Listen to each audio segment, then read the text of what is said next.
श्रीशाम्भोज भवादिमामरगणप्रस्तूयमनागजा चित्ताम्भोरुह बलवासरपते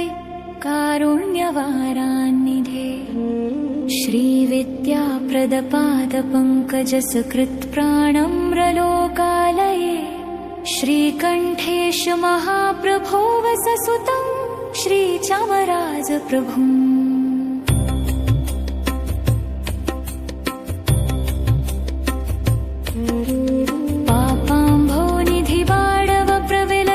ज्योत्स्नाभदेहच्छवे